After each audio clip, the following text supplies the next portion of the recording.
at. I for real know where I'm at. I know where I'm at. Murray Chu Jackson, back with another edition of Fighters Talk. And this evening I'm in Phoenix, Arizona for LFA 24.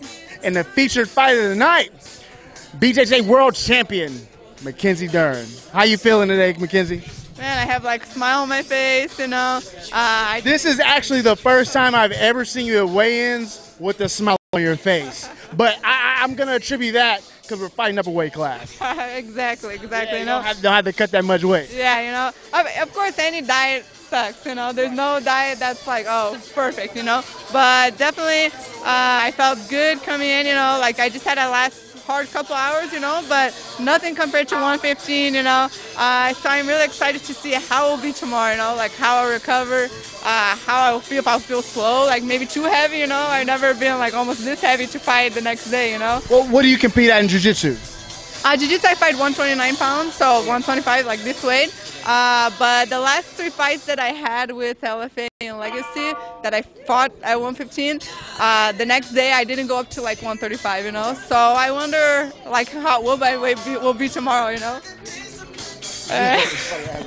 What exactly did you change differently between your previous camp when you were fighting at 115, 120 to now fighting at 125? What did you change? What was different? It wasn't so much different, but the biggest thing was just like I just fought in Finland 2 weeks ago, and that was like ADCC, so submission grappling, ground, jiu-jitsu. So I took like 2 weeks off of MMA basically, you know. I just did like some like mid stuff like that, you know. So it's different for me. Like I went down to 128 for that fight, you know, my fight, and then it, obviously it goes back up again. So I came in like this week at 135, you know, and was I think more was my mindset, you know. It was almost scary, you know, like because in 115 my last pound was so hard and like so suffering. I was like thinking that I'm gonna go through the same thing, you know, but I didn't, you know. I was like good for me to feel like, okay, you know, this one's gonna be nicer, you know. So. Now you just mentioned that you competed at ADCC a couple weeks ago. Is that a concern, competing in something like a big tournament like that so close to your fight? Yeah, for sure. That's a big concern. Like, definitely don't want to do that again, you know. I just had an MCL surgery a little bit before that, you know, so I wanted to come back. I wanted to come back and fight MMA, so I knew that, like, my best jiu-jitsu timing would be when I finished this fight because I knew how much I'd be dedicated to try and win that fight, you know. So I thought, hey, for my first fight back after my surgery, I want my background, my specialty to be at the best timing possible, you know. So to come back, we decided like, okay, thankfully we have a 125 division. I know my jiu-jitsu is gonna be like on point, you know, and like let's let the rest do the thing, and then the next one for sure. I don't want to have like another fight so close, you know. Now tomorrow night or Friday night, you're taking on Mandy Polk again at 125 pounds. She's gonna have twice as many fights as you have, a little bit more experience. But are there any concern for you, knowing that she's a fitness model, a fitness competitor, she is a purple belt in jiu-jitsu, and she has a little bit of wrestling. Any of her skills pose a threat to you? I think every fighter is like the unknown is a threat, you know. When we don't know what to expect, you know, that's a little bit like, man, what's gonna happen, you know. I think like when the person's a striker, you know that they're just gonna be a striking, and if you take to the floor, probably they a little bit like fish out of water, you know. So the fact that she has like a lot of decent ground, you know, and she has ground background. It's a little bit like, I wonder if she'll want to go to the ground with me, you know, or if she'll want to try to stay standing up, you know, like I don't know what her game plan is, you know. So that's a little like, man, it's hard to plan for someone like that, you know.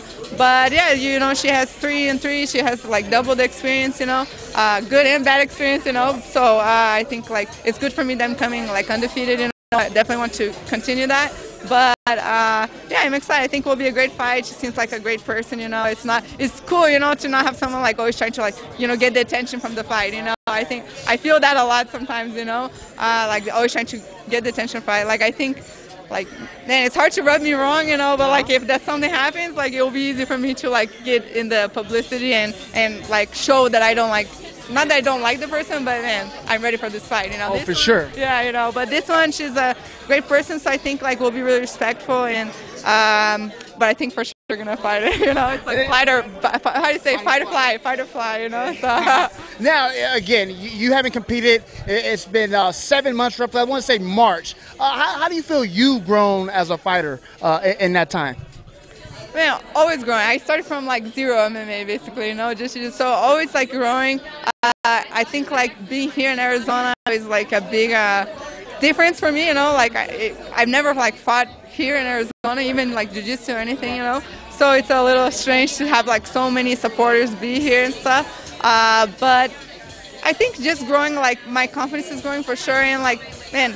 The beginning I was kind of like not in a hurry, but man, I'm feeling like ready to be like on the UFC, you know? Like I see the girls fighting and not like, oh, I can beat all of them, you know, but I'm thinking like, man, I need to grow with them too, you know, not growing at this level. I want to go to the next level, you know? So I really want to like prove myself, and I think that's like the biggest difference. Like now I'm starting to get hungry to go to the next level, you know? So let's say, you know, you get the win against Manny. What do you feel is next for Mackenzie Dern? I think the biggest decision will be like hopefully if I want to go to the UFC at 125, or if I want to make another fight outside the UFC at 115, you know, like prove that I can make 115 again, you know. So we'll see how I feel. If I feel like, yeah, you know, I think this is the weight class for me, then hopefully I did enough to prove that I can go there to the UFC. If not, like, okay, then I'll use this time now, try not to do any like jiu-jitsu too much, and try to go to 115 so I can make 115 and hopefully go to this. So 115 is actually is a potentially an option to go back down. Yeah, for sure. Definitely, I didn't like cut it off, you know. Like I think, you know, I did 3 fights at 115, like almost 115, you know. I tried to do 115, you know. So I think it's my first fight I made it, you know. So I know it's possible, but I just need to see. I never had an amateur, you know. So like straight to pro, like that kind of time for you to learn and to experience and all that stuff, I didn't have that, you know. So unfortunately, I need to do that now at pro, you know, with all these like eyes on you and stuff. But you know, that's okay, you know. Like I understand. I don't have pressure on me. I think like the public, it's a little hard for them to understand, you know. Now, I know you say you competed in ADCC not too long ago. Is that something that you're going to continue to doing as well as MMA? Is competing in these large jiu-jitsu tournaments? You know, I think I want to do like more super fights, you know, and like maybe like world championships, ADCC, like in 2 years, you know, maybe every now and then, but definitely like cut down, you know. Like it's addicting, you know. It's addicting for me. I've done my whole life, you know. You always want to like be on the top of everything you do, you know. So I'm a little competitive, you know. But I think definitely I will pull back and like more give the priority to my MMA, you know. Like now it's like, oh, if I have the ADCC, I wouldn't plan a fight, you know, before the ADCC, you know, like MMA, you know. No, I have the ADCC, so I can't do it, you know. Now, okay, I have MMA fights, so I can't do that jiu-jitsu tournament, you know. Like the MMA will be the priority instead of the jiu-jitsu, you know? There you have it. Mackenzie Dern competing at LFA 24 this Friday night. If you can't make it out to Phoenix, Arizona, you can catch us live 8 p.m. Central on Access TV.